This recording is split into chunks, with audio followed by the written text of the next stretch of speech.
In addition to Black History Month, February is also American Heart Month. So I'm going to tell you a little story about my mom. So my mommy is a breast cancer survivor, and she is always on top of her health. Like, she is going to the preventive appointments. She's going to do the things. Several years ago, she went to see her primary care doctor, and it was at the point where she could have had a stress test, but she didn't necessarily need one. She had no symptoms. There was no actual symptomatic reason for her to take the stress test. Fortunately, she had a Black primary care doctor who just didn't play those games and was like, you are here, you're at a certain age, let's just be on the safe side, go ahead and have the stress test.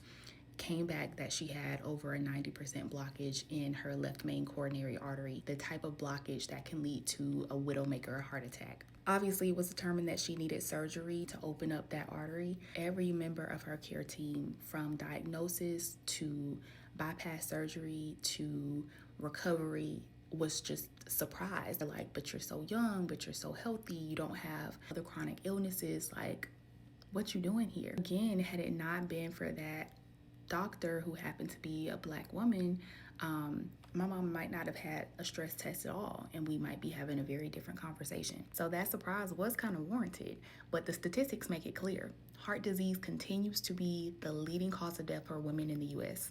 And almost 50% of Black women have some type of heart disease or blood vessel disease. And on top of that, when we consider the layers and layers and layers and layers of systemic racism and the impact on our bodies, Black women tend to have more risk factors for heart disease and worse outcomes when it comes to heart disease. So yes, my mom's case was unique. Again, she is a breast cancer survivor and had previously had chest radiation as a part of her breast cancer treatment. And chest radiation can increase the risk of coronary artery disease later down the line. No matter the cause, the point is heart disease is very serious, and taking the preventive measures to ensure that your heart is as healthy as possible, that's cardiovascular exercise, raising your heart rate, that is nutrition, that is getting the preventive screenings that you need to in order to know what's going on in your heart, that's taking your medications to manage any chronic illnesses you might have. It is imperative for women, and Black women in particular, to know and manage your risk.